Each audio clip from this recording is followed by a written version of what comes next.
হব এই জীৱন তুমি নহলে কাৰ বাবে ৰচিব সপোন কি ৰব মোৰ বাবে তুমি নহলে কোন হব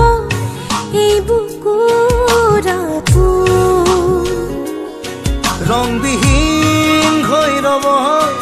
আশাবোৰ ঘিয়াৰে অৰ্থহীন লাগে সকলো কি হব এই জীৱন তুমি নহলে কাৰ বাবে ৰচিব